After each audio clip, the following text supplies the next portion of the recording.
Welcome to the Nightly Rant with your hosts, Mike and Torya. This is the show where we examine society from a sarcastic point of view. If you like insane conversations, this is definitely the show for you. Let's get into today's topic. YPN people, I don't know about you, but I love helping out a friend. That's why I want to shout out my friend Brian Little and his podcast, Your Favorite Blockhead. This is the only show that manages to weave together peanuts and MMA into one heck of an amazing podcast.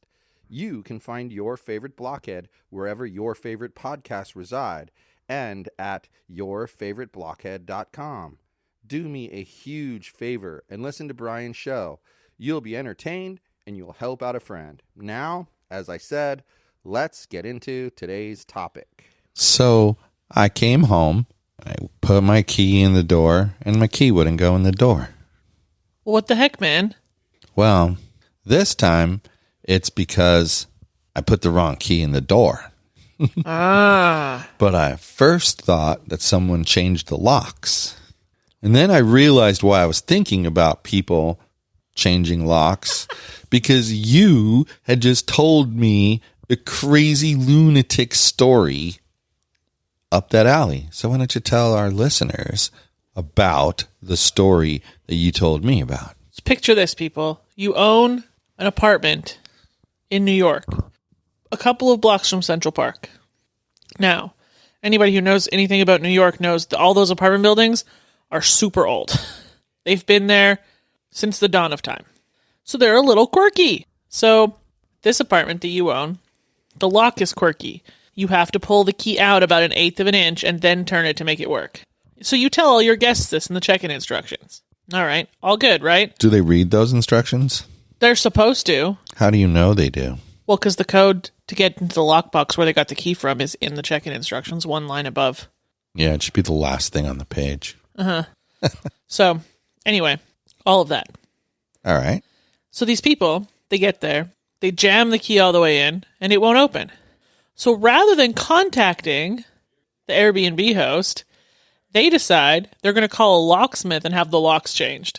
And then... Of the... Whoa. Of a place they're renting? For 4 days. So then, still no communication to the owners. They then just message you through Airbnb a copy of the invoice they got from the locksmith and demand payment.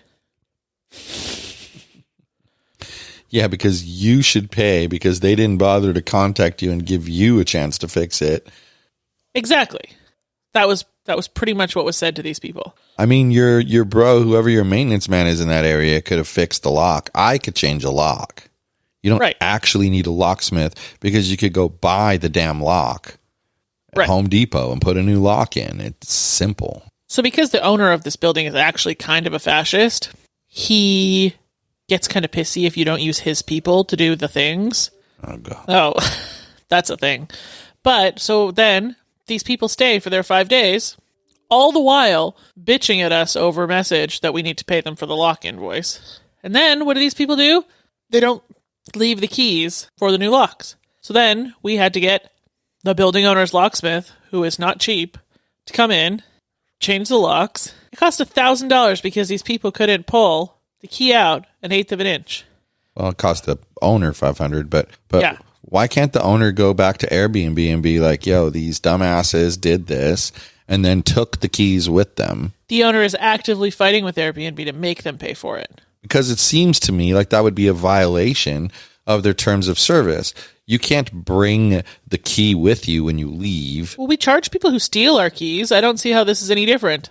Yeah. I mean, if they stole our last set of keys, we'd have to call a locksmith and get the whole thing rekeyed. This is no different. So I think that we're going to win this fight.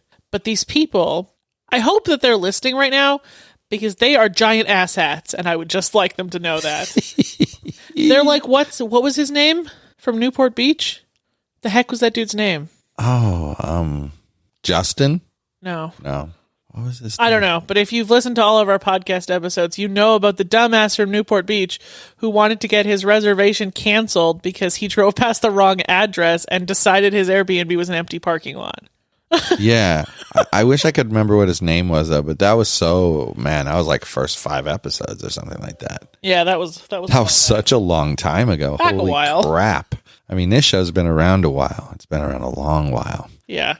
But that's a funny story for so many different reasons. It just is. I don't know what it is with people, because I personally would never just go and change the locks without first consulting the folks that own the place. Hold on a second. It was Patrick from Newport Beach, and it's Yeah. episode 25. There we go. Anyway, you interrupted my train of thought there with just to tell us about Patrick. Patrick. Now he's ruining things even years later. Yeah. Jackass Patrick from Newport Beach. He's made it into a lot of episodes too. I know. We've dropped the hint about that guy. But anyway, now I've completely forgotten where I was going with this, so you guys can just laugh at me because I'm a moron and can't remember where I was going next. It's probably my fault. Well, you were talking about the locks and who changes a lock when they just check into a random Airbnb. Yeah, well, that's exactly. Thank you for reminding me. Who does that? Because I certainly would not do that. The first thing I would do is I would contact the owner. And you know what? I'd even say to the owner, I'm thinking about getting a locksmith to come out. Yeah. And let the owner decide if they want me to do it or not. But then again, let's just let the owner decide what to do. It's their property. It doesn't make any sense to me to do that. It's like deciding that the TV is too large in the living room. So you go to Best Buy and you buy a smaller TV, put it in place, and take with you the bigger TV. Yeah. It just makes no sense. Yeah. It makes no sense to me. I just remember the team sending me the screenshots of this dude asking us to pay his locksmith bill, and I was like, guys, no. Well, and in a way, it's no different. I can see it another way, too. It's no different than if he couldn't figure out the lockbox code because it wasn't working for some reason, and so he broke the glass. Right. Only to find out that he was putting the number in backwards. So it was 100% his mistake. Well, cause and effect, right? He broke the window because he couldn't open the lockbox, but he couldn't open the lockbox because he was a dummy and screwed up the code. So why are you responsible for it then? We've had people so pissed off that they can't get into a building or into an apartment. We have some that are keypad locks. It's usually those ones. And they're like, we're following your instructions exactly. I don't understand. This is ridiculous. You need to get somebody out here right now. Whatever. I was like, send us a video of you attempting to open the door. Perfect. They sent us a video. They're putting in the wrong code. And they never apologize for screaming at us. People who go there and scream and yell about things like that usually don't. Like our Airbnb that we like to stay at in Vegas and our good buddy Dave. Okay. If the code doesn't work when we get there next time, I'm just going to send Dave a message and be like, hey, the code's not working. Could you help us out? And he'd fix it. I'm sure he would fix it immediately. Well, and conversely, if the lock thing just went completely dead and you couldn't even get in, he's not going to want you to go get a freaking locksmith. He's going to want you to talk to him. I guarantee you, 99% certain, he did the work on that place. Well, and that keypad lock has a spare key for if the batteries die.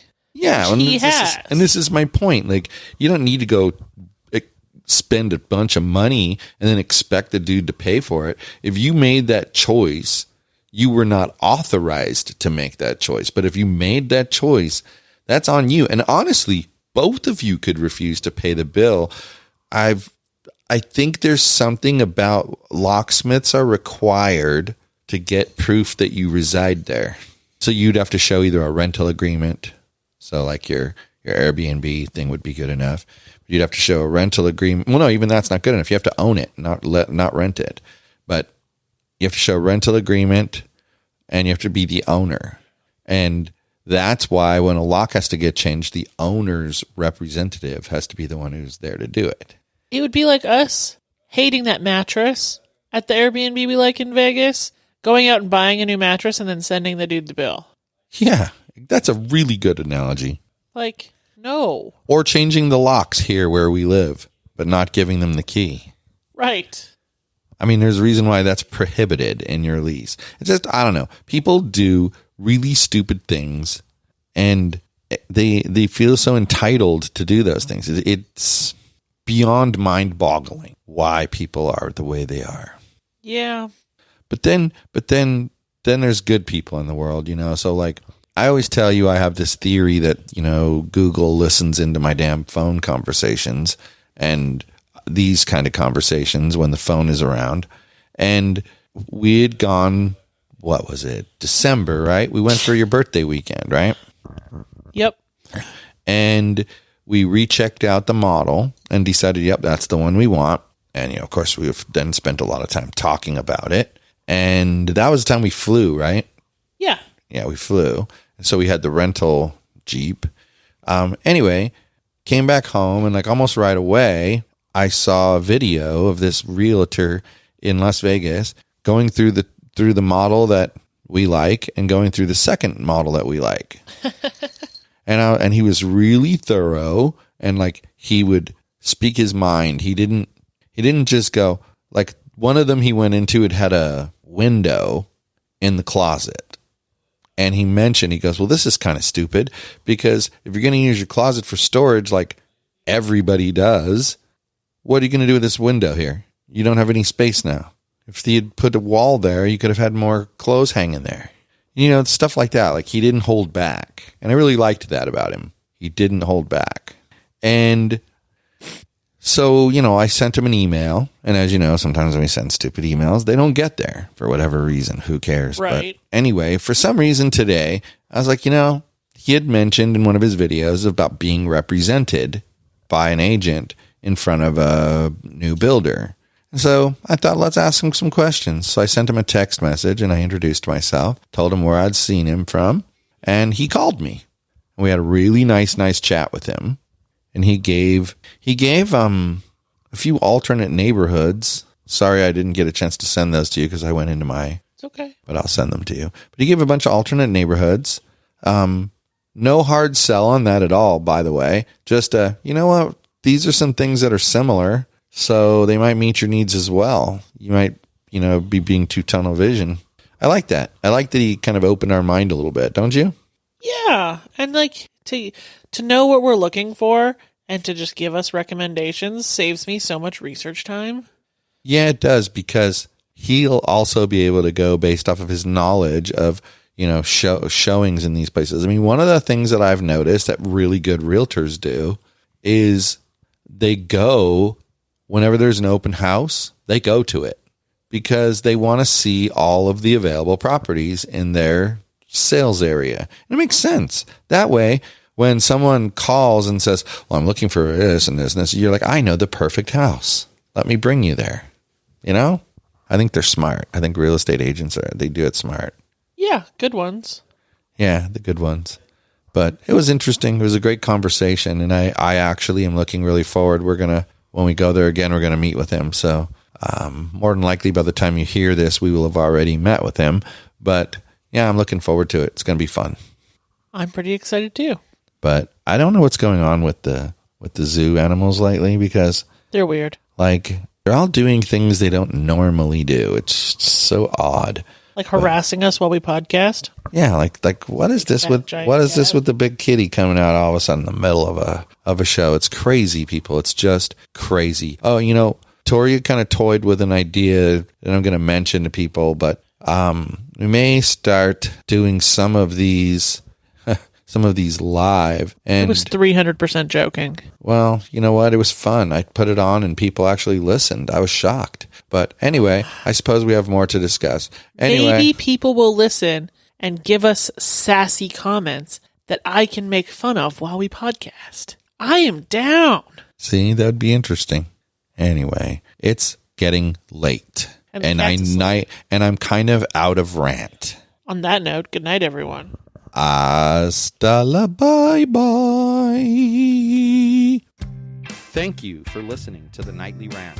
If you enjoyed the show, please give us a 5-star rating on Apple Podcasts or Google Play. If you didn't enjoy the show, please just ignore that previous request for a rating. This has been a Yogi's Podcast Network production.